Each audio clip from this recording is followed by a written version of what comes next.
Everyone, welcome to the Believe in Yourself, Heart and Mind podcast, where we have special guests who have such an amazing story behind the scenes of how they work on themselves, develop, and continue their experience of transforming other lives using their stories and their journey.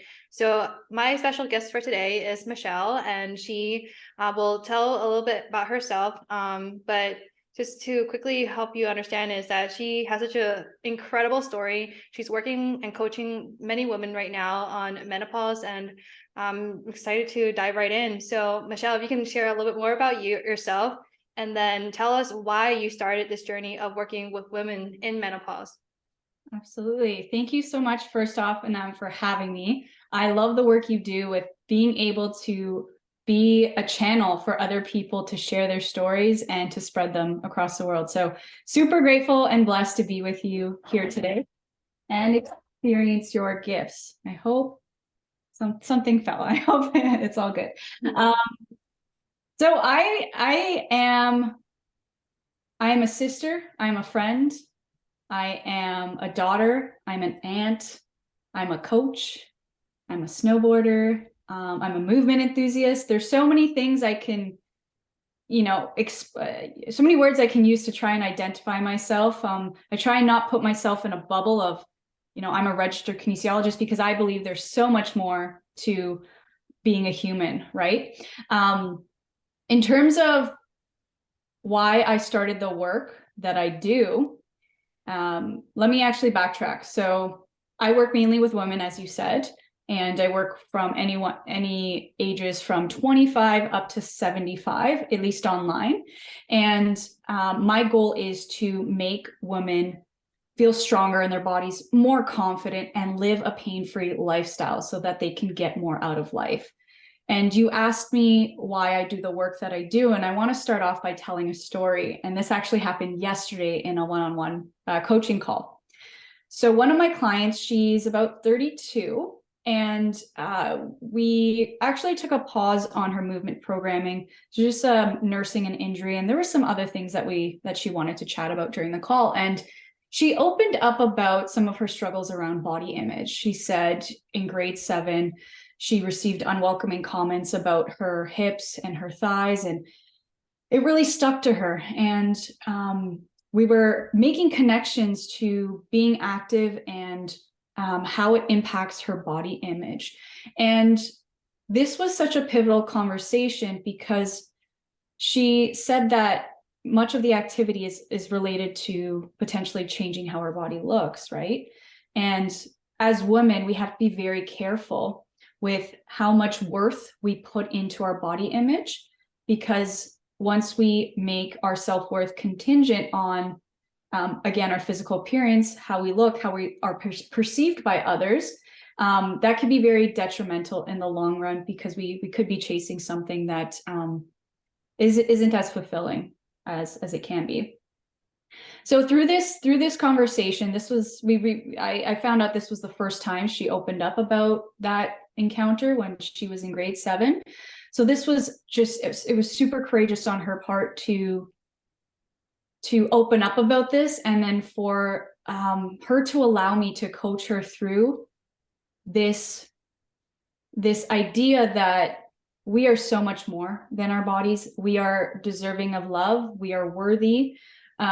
We can be celebrated. We can be accepted just as we are without changing our bodies. And I think in that 60-minute session yesterday, we were just working through so many limiting beliefs, and to be able to leave someone better off than you found them and getting them to think differently about their health, their body, and their wellness is so powerful, because I've had a story of body image and mental health concerns and playing sports all throughout my life. So there is a lot of overlap with this client story and my story. And I think the more we help women realize what they're truly capable of without putting so much emphasis on how they look, I think the world would be a much better place.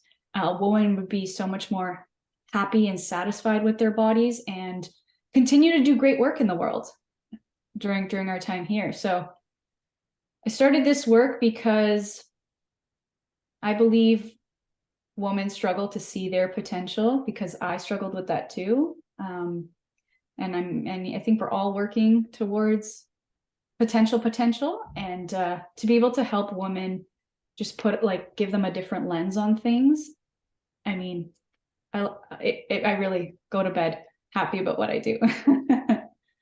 Yeah, that's not everyone, but that's awesome that you get a chance to feel that already, at such an early stage in your life and your career, and pivot from, just doing, you said it was kinesiology, I think that's how you say it, to what you're doing now, like coaching people full time and building people's potential, their own thoughts about self-worth and things like that. So I know you reflected a lot on connecting with other women, and you're very intentional about your experiences and how um how it has shaped you, but then it's also the ability to listen to someone else's story and understand that a lot of women go through these experience of figuring out where they are in life, their body's constantly changing, and they now have to adapt to it again. So do you find that even to where you are today,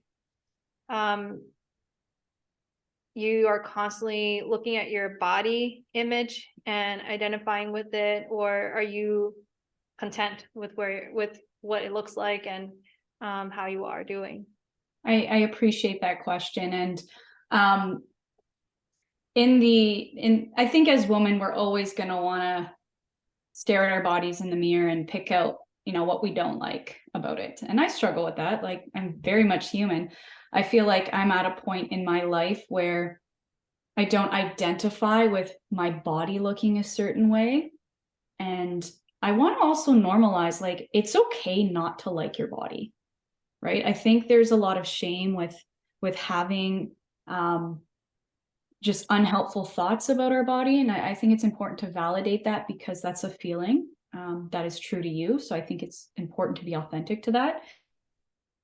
And I also feel like, okay, this is the thought. Can we challenge the belief behind it? And then how do we reprogram or reinforce a more helpful belief that is going to help you show up in ways where you're more productive with your health and your wellness? So for instance, the most common thing, and I've experienced this too, when I had my body critiqued, especially growing up into my mid-20s, of what am I making this mean about myself? And 9 times out of 10, most women would say that I'm not enough, right? And then once we have that belief, I am not enough, we can ask ourselves, like, is that true? And then most oftentimes it's not true. Okay, so what is true? And then we can start to understand that we are inherently worthy just as we are, just by existing. And what behaviors and actions can we implement to affirm that belief? Okay, well, if I'm worthy and deserving of love, acceptance, celebration, what am I going to do to reinforce that belief? And most often, Anami, comes from self-care, right? When we do things, when we eat well, when we move, when we connect with others, that's telling our brain that you are worthy of being taken care of.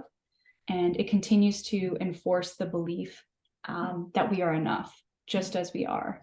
And that's the whole point of building strength and confidence, is being able to do things that are in alignment with your values.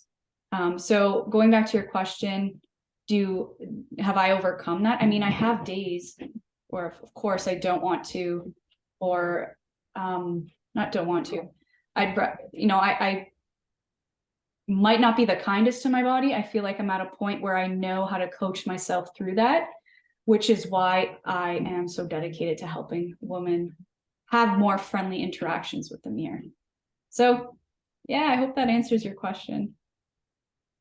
Yeah, so what I'm hearing is there's a lot of working through some of those conversations inside of your head and acknowledging even parts of yourself that maybe you don't like, and working through some areas of discovering what you do like, and then, you know, maybe challenging those thoughts, or allowing a certain idea that it's okay if you have certain things that doesn't maybe look like someone else, and there's a level of awareness that what you have, like a mole or something, or maybe like a birthmark, is actually, you know, beautiful. Like if you can actually work on thinking about it differently, you could perhaps see yourself in a different light, and not just identify your body as something that you can't do anything about, you know, like something you feel stuck with. So I think that's really powerful that you're able to talk to people and talk to yourself about those thoughts, because I do think we question ourselves a lot, and then that can be a tragic situation where we're constantly trying to uh, break apart every little detail versus allowing ourselves to feel whole. So can you walk me through what you mean when you say, I don't like that part of myself, but still feel and accept yourself? Hmm. So do you want a particular example? Yeah. Wow, and now we're getting deep, eh? Um,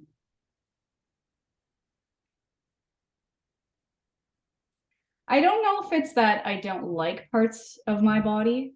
It's more like sometimes the voices of what people have told me about my body will come up. And then I ask myself, okay, yeah, you know what? My thighs could be bigger, or my butt could be bigger, or, you know, whatever. These things could be different. And then I check in with my values. Is my self-worth really connected to how I look? And one thing I always ask myself, and I encourage my clients to do the same, is on your last day, like when you're underground or wherever you plan to go, and we don't plan to go anywhere, but like wherever you end up in your afterlife, is like people at your funeral aren't going to comment on your body. They're going to comment on your character attributes, the impact you had in the world, the type of person you showed up on a daily basis. And I think that is so much more powerful than, am I really going to spend 5 to 10 minutes tearing my body apart in the mirror? So when I do have those thoughts, it's like, okay, yeah, this is coming up. Okay, I'm going to accept how I feel. Yes, this could be different. At the same time, coming from a place of abundance of, look at what my body's capable of, you know, to be able to play with my niece and nephew, to be able to lift weights at the gym, go hiking, dance. And for me, I live with chronic pain too, right? So one of the most important things of, yes, I could look in the mirror and comment on my body. One of the most important things for me is like, what's my mood? What are my energy levels? What are my pain levels like?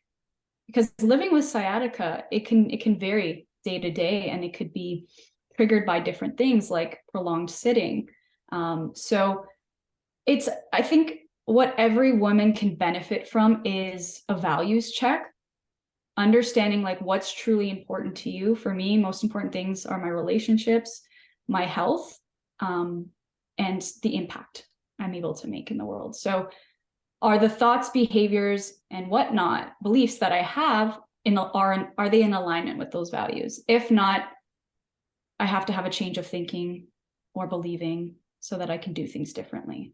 Well, that's really powerful, that you start off with your values, meaning thinking from the end and working your way backwards a little bit and trying to redefine your life in that from that perspective. So instead of thinking from the present, where, you know, your body's going to constantly change and shape and transform, you know, as you age and things like that, it's more of what are you in control of? And that's your character, your values. What kind of life do you want to live? Like a healthy one? What is that? You know, what kind of people do you want to surround yourself with? Like you were saying, relationships. So when you think about it from that standpoint, it makes every other change seems very small. as compared to the bigger or monumental areas of your life that actually helps you feel more fulfilled. So that actually makes me wonder too, when you were saying that you were doing kinesiology before. Uh, how did you know you want to transition to this work of being an entrepreneur, of working in this area and knowing exactly what it is that you want to focus on? Great question. I'll tell you a story. So I was in grade 7 and I was playing all the sports that my elementary school offered. I was doing a couple track events, running ones, and then also high jump. And one of my teachers asked me if I wanted to try out for shot put.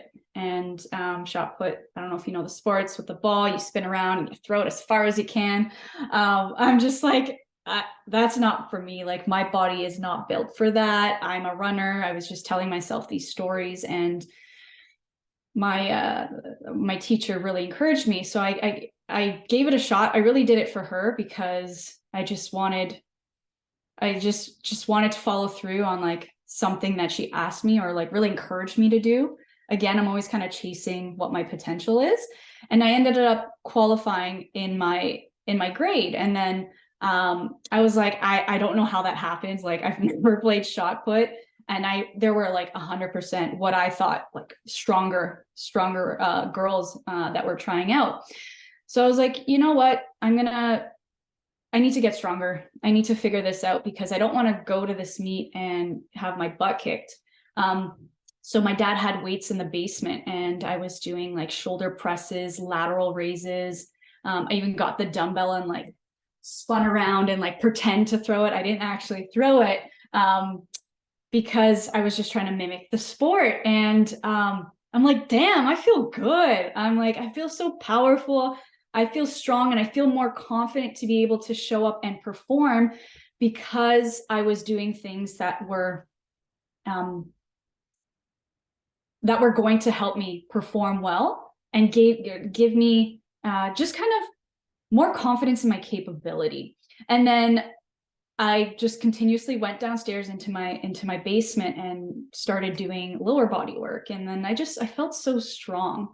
And there was an assignment we had to do for French class. We had to choose what our future career would be. And I put like fitness trainer and nutritionist, because I'm just like, and I was also playing competitive soccer. So I was learning how to eat to perform, and just playing every single sport. So sports were such an important part of my development. And then throughout high school, I was sure to take the exercise science, the nutrition, the gym classes, biochem, and I fell in love with more of the anatomy, the physiology, the mechanics of movement. And then it felt right. Like, kinesiology at York University was my top option there. And I absolutely loved what I did for 4 years there. And then I continued to work in different facets of health, or I shouldn't say facets, different types of healthcare. So from private clubs to gyms, community health centers, private clinics. And I realized that it became very clear to me that I really enjoy the freedom of having my own philosophy, my own way of doing things, and really enjoying the pace that I want to work at and the level of care I wanted to provide for my clients. That was important. And to create a lifestyle that would give me more freedom to do that. So what really led me to entrepreneurship is really like having my first job was when I was 12 years old. I was a paper girl. And since then, I'm turning 29 soon. I've had 14 or 15 jobs within that time. So I really try to exhaust everything I can learn. I've even worked, as a server in retail at Reebok, like in the footwear section, like you name it. I've probably had a job in multiple fields.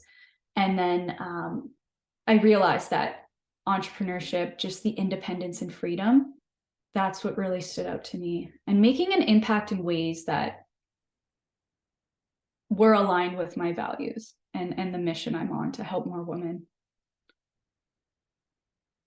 That's an incredible journey of working so hard and taking care of yourself and seeing where else you can fit into getting more experience. I think that's really impressive to have gone through over 15 different kinds of jobs and still growing in your work. I'm curious about the story to you, back to your teacher of saying to you, hey, shot put may be something for you, even though at the time you probably didn't even know too much about it. And someone just believed in you and said, like, hey, you probably have the potential, but you probably don't even see it yet. So why not try it out?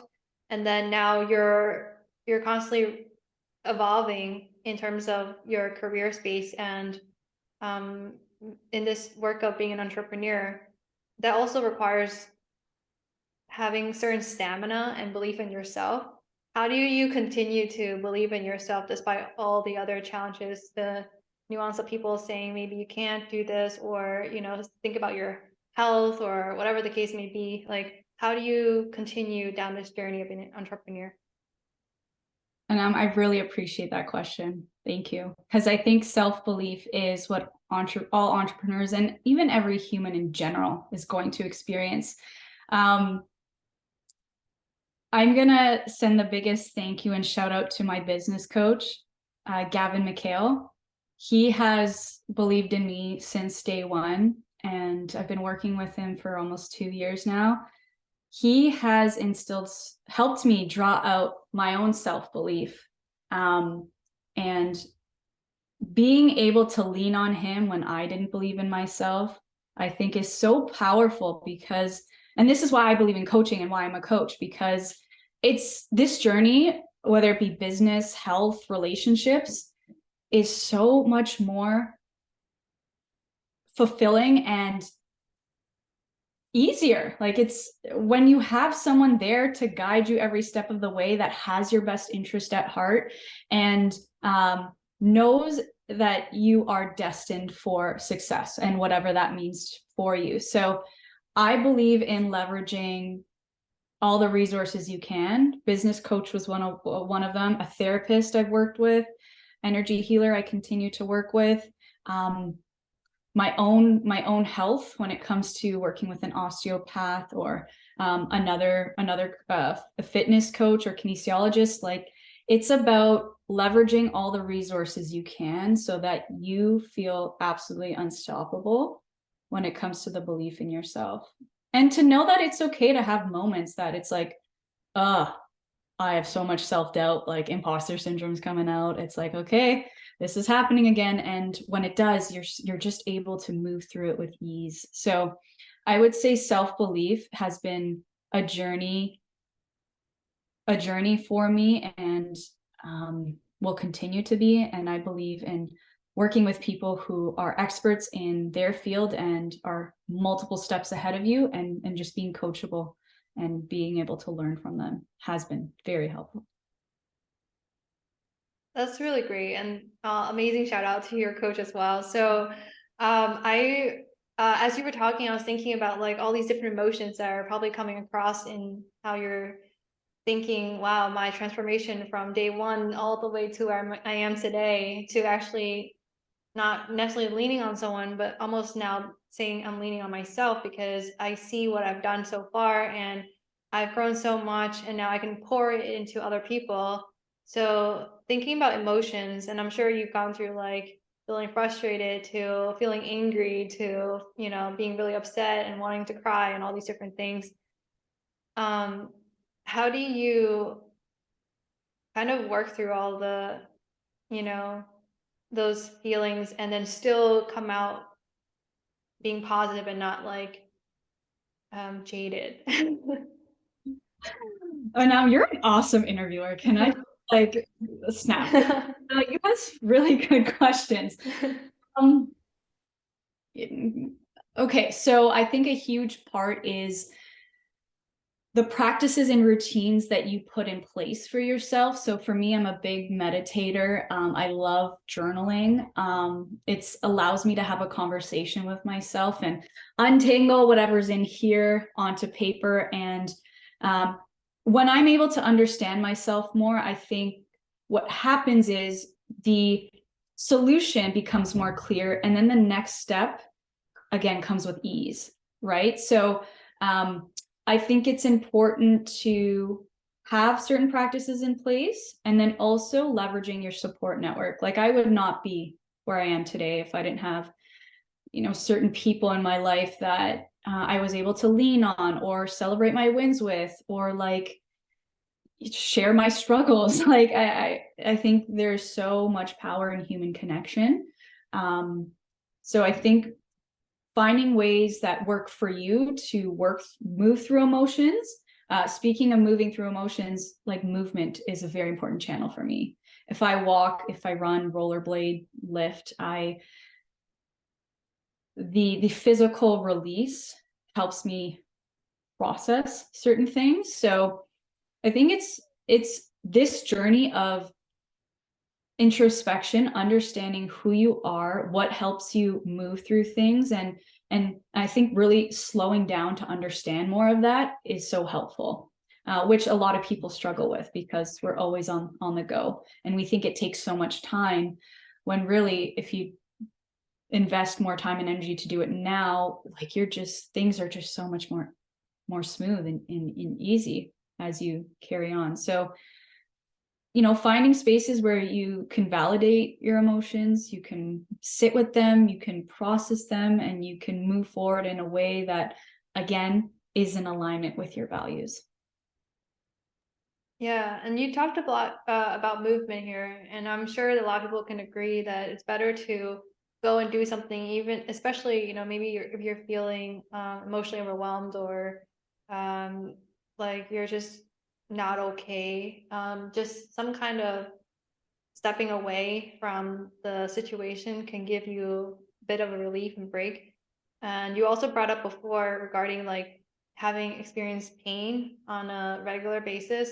How do you see yourself incorporating movement and I guess relieving that pain? Because my thought process from someone who don't really live with that kind of scenario, I don't understand it. And if I was to move, like I would hope that I would feel good doing it. But then in your cases, you have some kind of pain and you're moving. Does moving actually help relieve some pain, or is it, creating some kind of resistance, but then your body's adapting to it? What are your thoughts on that? Thank you for asking this question, because I work with a lot of women who experience chronic pain, and a lot of the coaching around chronic pain is, yes, it's movement related. A lot of it is mindset related, right? It's what are we making this pain mean about ourselves, our body, our capabilities? And a lot of women, especially, yes, joint pain, also women who might experience endometriosis or some type of arthritis, or any type of chronic pain where it can be very debilitating, is what is this trying to tell me? I think there's lessons in so much of what comes up in life. And what I really try and educate women on is pain is your body's communication signal to let you know that something ain't right. It's not positive or negative. It just is a communication signal. Okay, what is it trying to tell us? Let's say if you have knee pain, okay, let's understand what's been aggravating it. So, and then what is helping relieving it. And then most oftentimes, yes, it's physical in terms of, let's say, a lack of activity or maybe too much strenuous activity. And then there's also the mental aspect of, again, what are we making this pain mean? Because what happens is, if we perceive pain to be negative, it actually feeds the chronic pain cycle, right? So going back to your question about like how do you move through that, is movement helpful? It's a combination of, again, the mindset. I used a lot of like breathing techniques, validating the pain, and then trying to shift the focus on what you're capable of, right? Versus my body's in pain, I can't do XYZ. Okay, what can you do? How do we focus on more empowering frames of mind and action? And then what movement is going to support that? So I'm a strong believer in strength training. After having 2 knee surgeries and living with sciatic pain, strength training, walking, rollerblading, dancing have all been movements that have really supported a pain-free lifestyle, and really helps me appreciate my body and what it's capable of when it feels like you just want to like take Advil and make the pain go away, which is not a sustainable, in my opinion, self-management strategy. So again, going back to what can I control, and how am I going to continue to make decisions that are in alignment with my values in the long run, especially. Wow, that's really, really awesome that, um, when you can reframe even how you look at pain, it might not really go away, but at least you can focus on what you are in control of. And then from there, you're able to progress even more, like we were saying, through strength training or any other training you're trying to work on. So then now all of a sudden your body's also improving, right? I'm imagining like there's some kind of improvement and results that your clients are experiencing, and then they can even say like maybe the pain is actually going away, Mm-hmm. or maybe like they're able to sit without pain. So things that they used to not be able to do, now they can do because their body is able to is more capable, is stronger as a result of it. Mm-hmm. Yeah. And yeah, do you have any other thoughts on that, or everything seems like that's kind of what's happening? Mm-hmm. Yeah. I mean, I think what's so important is moving in ways you enjoy. I work with women that maybe they're not ready for strength training, and maybe in the first month of their 4-month program we don't even move. It could be just health coaching and maybe coaching around different wellness habits, or being able to move through pain in a way where you're improving your relationship to pain, so it is more productive and helpful versus perpetuating a cycle of that often spirals down and can get us down in a rut, right? And I think an important part of all of this that I think we really haven't touched on is mental health, right? We know exercise is one of the easiest things you can do, even if it's just stretching for 2 minutes or going for a 5-minute walk. We really underestimate the power of movement and its effects on our brain and quality of life, our mood, our energy. Because when we're mentally well, we can also be physically well. We can show up in relationships, in our job. So there's we didn't touch on my mental health story. We've talked a lot about injuries and chronic pain and body image. Exercise saved me in so many ways. So definitely the mental health aspect. Hmm. That's really good to hear that even movement can really support with the mental health piece. And I was actually thinking back to your comment on your work with menopause, because I think some of us listening might not actually have experienced menopause, but we may have people in our lives that are going through it. How can we be more sensitive to people who are going through menopause? Are people with menopause going through some kind of pain? Does it vary by a person? What are your thoughts on being able to talk to people with menopause, or just thinking about how to take care of yourself? Yeah. Well, first off, I want to say thank you again for coming out to that webinar on moving through menopause. What's so important in my philosophy is providing education.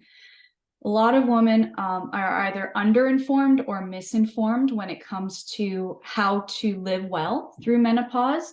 And I do think if you're not a woman, or you don't identify as a woman, or maybe you're not in that age group in terms of experiencing menopause, it can be so easy to fall into the idea that women are complex. You know, they have all these emotions that they're going through, and they're quote unquote crazy, and what they're experiencing, it's all due to their hormones. Like, there's all these stories we might have about women in that age group. And I think what it comes down to is your body is going to change through life, right? I do feel a lot of women between 45 to 55 really get frustrated with their body. Some of them have had children. They have brought miracles into this world, and their body has had to change to support that. So one of the most important things when I'm working with all women, especially women in that demographic, is what are your core values, right? So we're, you know, most oftentimes it's family, or it's career, or it's maybe being able to have the freedom to do physical things that they've always wanted to do, or maybe they did in their 20s and they want to reintroduce again. I think what's so important is getting clear on those values, and building a lifestyle that supports that, and getting them to think bigger picture, right? Going back to what we were talking about, in the last day I'm alive, or when I'm in the ground, what's really going to matter? And with menopause, it's, yes, your hormones are changing. I also want you to know, if you're in menopause and you're listening to this, or maybe perimenopause, postmenopause, like, I need you to know there is hope, you know, with understanding more about how the hormones work, and also lifestyle change. Like, you can continue to live an incredible life. And I want to instill this optimism, and also action for women, so that they don't feel helpless, or that their body's working against them, or that they're undesirable because their body has changed so much. Like, there's so much mental health stuff that comes up with menopause, that I think if women were to seek more help and get more answers that are, you know, support their values, then whew, they would be unstoppable, you know? Yeah, I think what you said is really beautiful, because I you know, I don't personally have menopause right now, but I'm wondering to myself if because if I learn about it years ahead before actually going through menopause, would I actually have a better experience in life than if I just went into it? Or is it more of the fact that if I'm constantly, you know, being really hard on myself, judging myself, and then going into, let's say, another phase of life and having menopause, I would kind of like transition with that mindset. So would you say it's more of a mindset thing, or more of an educational awareness thing? um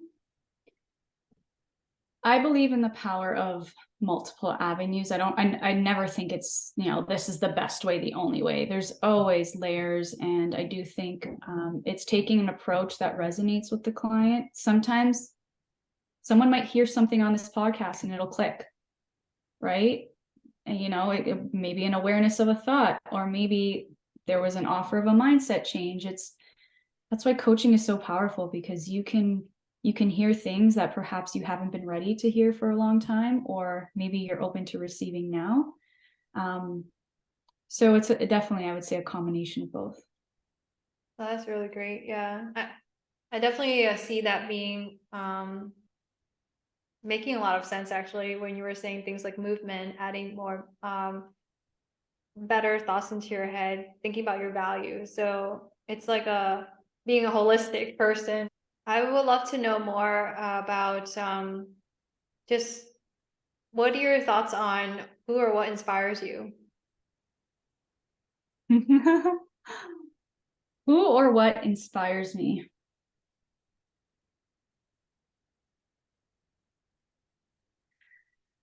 Oh, man, this is a tough question. And I know this answer will change. And there's not one person. I'm going to say woman in general. inspire me.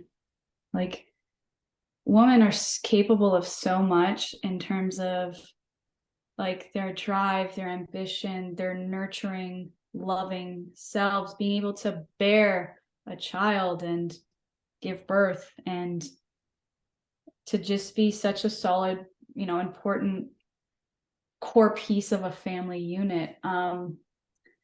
When I see women be thought leaders and maybe business owners or surgeons, and also the women that are very crucial to society in general, whether it be working at a coffee shop, being able to brighten someone's day, being able to keep buildings clean or whatnot. Like, every woman is just so powerful and beautiful in their own light.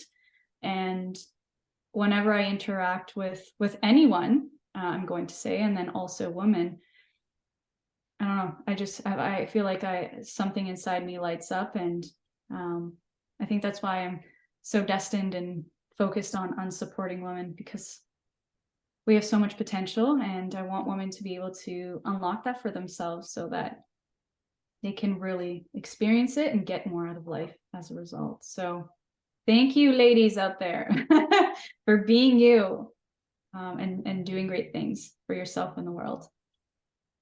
And thank you, Michelle, for being you as well. We wouldn't be able to have so many amazing stories on people changing life, and for the fact of your growth mindset going into a place that, you know, that people need to know and to feel heard, especially there are women going through menopause. So where can people find you and get in touch with you? Yeah, let's connect. So you can find me on Instagram at Pivot Your Wellness. You can also shoot me an email, michelle@pivotyourwellness.com. I'm most active on Instagram, and if you want to get in touch, learn about if and how I can help you, need someone to just lean on to sort through things, just know you can head to my website, www.pivotyourwellness.com. You can book a call, and we can have a chat and connect there. And I just want, for all the women listening to this, I really want you to know that you are more powerful and capable than you think. And I'd be so curious to know how your life could be different if you allowed yourself to experience your power. So Incredible. Yeah, so if you are ever around, obviously have Instagram, definitely reach out to Michelle, because she can probably change your life for the better, or just ask for any, resources, educational information. She has those, I think it's like a webinar, right, that you have oftentimes. So you can even check it out and see what that's like if you were just slightly curious. So I encourage that. But thank you, Michelle, for jumping into this episode. I'm super grateful for this conversation. I think I've learned a lot more about you and more about what we can do together, to encourage and empower other women as well. So thank you. Thank you, Anam, for giving me the space to tell my story and offering the platform to talk more about women's empowerment. So thank you for the work you do. And yeah, I'm looking forward to staying in touch. Definitely. Thank you, everyone, for listening. Have a great day.